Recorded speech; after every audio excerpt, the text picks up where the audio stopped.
করতে যায় না, প্রজাতন্ত্র দিবসে বা স্বাধীনতা দিবসের প্যারেডে গিয়ে কেউ অসুস্থ হলে তাদের খুব বেশি হলে স্বাস্থ্য দপ্তরের দস্তুর দুটি টিম তৈরি করে দেওয়া, খুব বেশি হলে 4 জন ডাক্তার 5 জন ডাক্তার তাতে থাকা এবং সেই সঙ্গে নার্স ও অন্যান্য স্বাস্থ্যকর্মীদের সেখানে রাখা।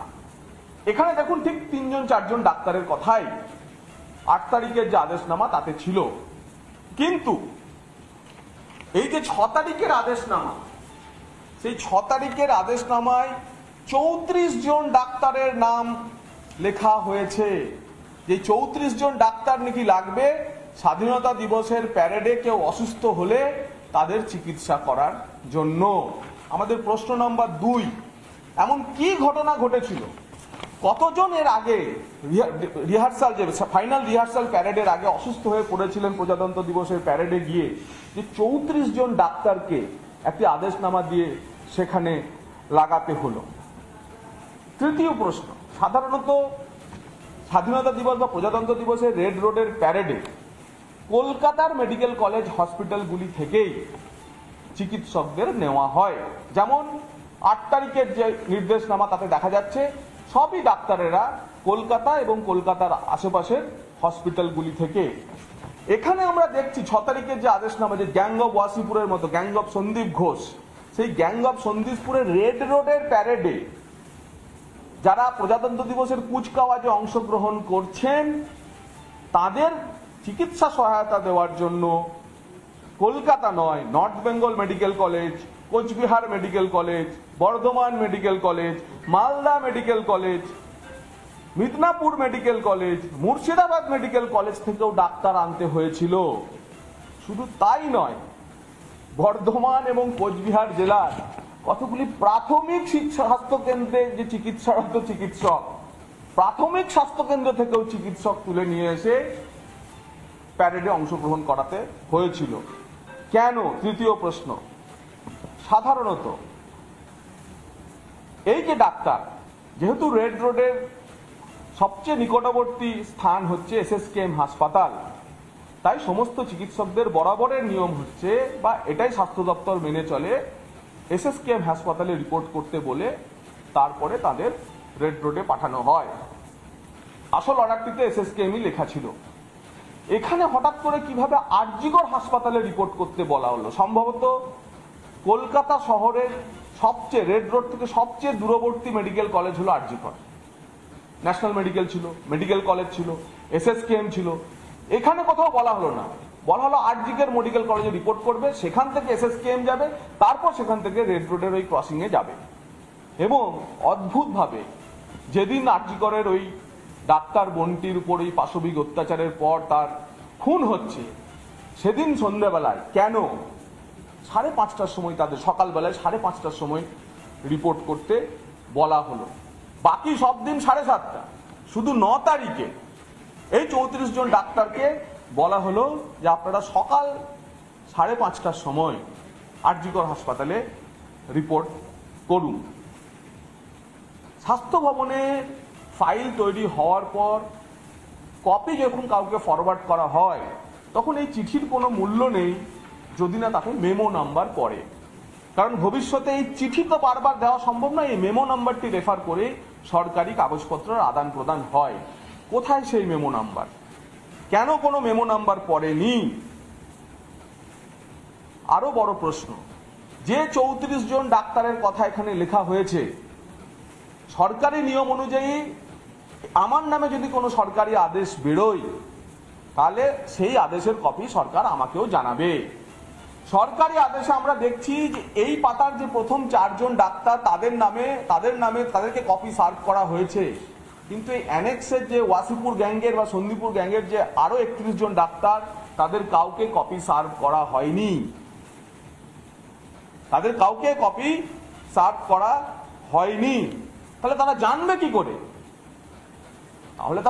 কি করে যে আরজিকর মেডিকেল কলেজে 9 তারিখ ভোরবেলায় তাদের পৌঁছাতে হবে? এরপরেতে যেটা আসছে যে কোন হসপিটাল বা যে হসপিটাল আমি যেখানে বললাম যে 7টা-8টা মেডিকেল কলেজ থেকে, Coochbehar Medical College, Midnapore medical কলেজের ডাক্তারকে স্বাধীনতা দিবসের প্যারেডে ডাকা হচ্ছে, কোচবিহার বর্ধমানের প্রাথমিক স্বাস্থ্য কেন্দ্রের ডাক্তারকে দেখা হচ্ছে, এই আদেশনামা সঙ্গে সঙ্গে সেই হাসপাতালগুলোকেও তো বলবে যে এই ডাক্তারদের অমুক থেকে অমুক তারিখ রিলিজ করে দিতে হবে। কোথায় সেই হসপিটালগুলিকে, তাদের প্রিন্সিপাল, তাদের এমএসভিপি কে লেখা তাদের সেই নোট কোথায়, যে আদেশনামা বলছে যে হ্যাঁ আপনারা ওই ডাক্তারদের এখানে রিলিজ করে দিন? সেই নোটও নেই। একই সঙ্গে এই যে আদেশনামা, সেই আদেশনামাতে বলতে হয় সরকারি আদেশনামায় যে কে চাইছে। স্বাধীনতা দিবসের প্যারেড মানে হোম ডিপার্টমেন্ট, হোম ডিপার্টমেন্ট বলবে সেই চিঠির রেফারেন্স কই, যে অমুক চিঠি দিয়ে হোম ডিপার্টমেন্ট আমাদের কাছে এই 34 জন ডাক্তারকে দিতে বলেছে, তাই আপনাদের ডিউটি দেয়া হলো। কোথায় সেই নির্দেশনামা? কোথাও নেই। এবং এই আদেশনামায় কোথাও বলা নেই যে এই 34 জন ডাক্তার তাদের কোথায় রিপোর্ট করতে হতো, কাকে রিপোর্ট করতে হতো এবং কতক্ষণ তাদের কাজ করতে হতো। এই 10 দফা প্রশ্ন নিয়ে আমরা স্বাস্থ্য দপ্তরের কাছে জানতে চাই যে এই নির্দেশনামা কার নির্দেশে এসেছিল, করা হয়েছিল, এবং গ্যাং অফ সন্দীপ ঘোষকে বাঁচানোর জন্য এই নির্দেশনামা কি তৈরি করা হয়েছিল? এবং ওয়েবসাইটে আমাদের কাছে নির্দিষ্ট খবর আছে যে 6 তারিখে নামে, মানে 6 তারিখে ওয়েবসাইট স্ক্রল করে গেলে 6 তারিখে আদেশনামাটি দেখা গেলেও এই আদেশনামাটি ওয়েবসাইটে আপলোড হয়েছে অনেক পরে। তদন্তের স্বার্থে নির্দিষ্ট দিনটি বলছি না। যে ডিএইচএস কে দিয়ে জোর করে আদেশনামা সাইন করানো হয়েছিল, সেই ডিএইচএস এর কার্যকালের মেয়াদ 18 দিন বাকি থাকতে তাকে পত্রপাঠ বিদায় করা হয়েছিল। সেই ডিএইচএস কে 50 জন ডাক্তারের নাম এই আদেশনামায় লিখতে বলা হয়েছিল কি, এবং কার নির্দেশে এই আদেশনামা তৈরি হয়েছিল? দেখুন, চোর চুরি করলে চুরির চিহ্ন ফেলে যায়, ঠিক যেমন সঞ্জয় রায়ের ব্লুটুথের একটি অংশ ওই ডাক্তার বন্টির বিছানার পাশে পড়েছিল। আমরা দেখতে পাচ্ছি যে এই ডিএইচএস এবং ডিএমই এই আদেশনামাটি বের করার পর কাকে জানালেন copy for information and necessary action Shrimati Chaitali Chakraborty, IAS special commissioner, GA মানে general administration branch, health and family welfare. Chaitali চক্রবর্তীর সঙ্গে অভয়াকাণ্ডে একাধিক প্রশ্ন। অপরাধস্থল থেকে স্যালাইনের পাউচ, এই স্যালাইনের মাধ্যমে কিন্তু এভিডেন্স ট্যাম্পার করে দেওয়াটা খুব সহজ। পদে পদে বিকৃত হয়েছে তথ্য। দুর্নীতি ঢাকতেই ধর্ষণ করে খুন, ষড়যন্ত্রের আড়ালে কে? দেখুন সন্দীপ মশাই, ষড়যন্ত্রী মশাই, আজ বিকেল 5টা 27।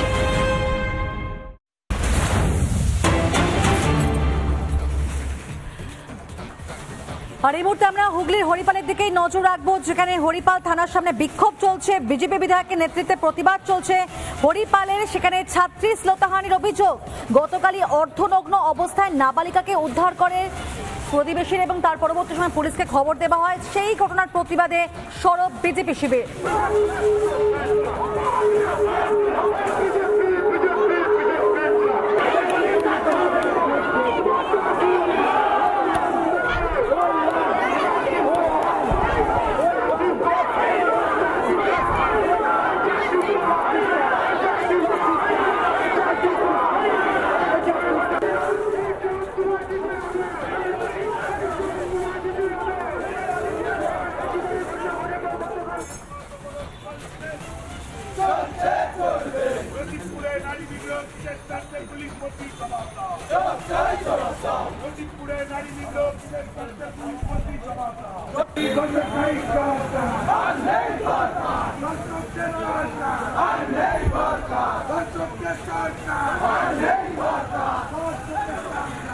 আরজিকর মেডিকেল কলেজ ও হাসপাতালে জুনিয়র চিকিৎসককে ধর্ষণ ও খুনের ঘটনা নিয়ে উত্তাল যখন গোটা দেশ, সেখানে চারিদিকে সুবিচার দাবিতে বিক্ষোভ চলছে। তার মাঝে হুগলির হরিপালে এই ঘটনা ঘটে গেল এবং তারই প্রতিবাদে বিক্ষোভ চলছে এই মুহূর্তে বিজেপি এবং বামের তরফ থেকেও সেই দুটি ছবি আপনাদের সামনে। থানায় প্রতিবাদ করছে বামেরা, অন্যদিকে রাস্তাঘাট অবরোধ করে সেখানে প্রতিবাদ বিক্ষোভ দেখাচ্ছে বিজেপি নেতৃত্ব। এই মুহূর্তে দুটি ছবি আপনাদের সামনে। ইতিমধ্যে নির্যাতিতার পরিবারের তরফে হরিপাল থানায় অভিযোগ দায়ের করা হয়েছে এবং তার ভিত্তিতে পক্সো আইনে মামলা রুজু করা হয়েছে। তবে এখনো পর্যন্ত অধরা অভিযুক্তরা।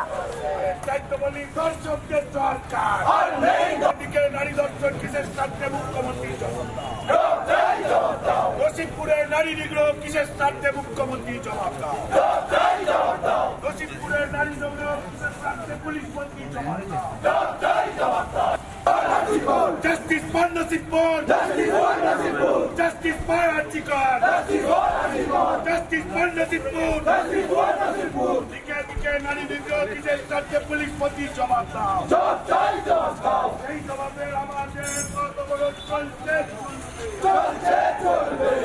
রাত্রিবেলা এক নাবালিকাকে যেইভাবে নৃশংসভাবে তার উপর শারীরিক অত্যাচার করে নগ্ন অবস্থায় ফেলে দেওয়া হয়েছে। পরিবারের লোকের সঙ্গে কথা বলেছি, যতটুকু জানি রাত্রিবেলা এফআইআর হয়েছে। এফআইআর কপি চাই, কী ধারায় কেস দিয়েছে আমরা জানতে চাই। আমরা যাবো একটু পরে পুলিশের সঙ্গে দেখা করতে। এবং যে বা যারা দোষী, আমি যতটুকু জানি ওই বাচ্চা মেয়েটা দুজনকে চিনে ফেলেছে, তাদের নামও এফআইআর কপিতে আছে। পুলিশ তাদেরকে অ্যারেস্ট করেছে কিনা আমাদের কাছে জানাতে হবে। আমাদের একটাই দাবি, দোষীদের অ্যারেস্ট করুক, দৃষ্টান্তমূলক শাস্তি দিক।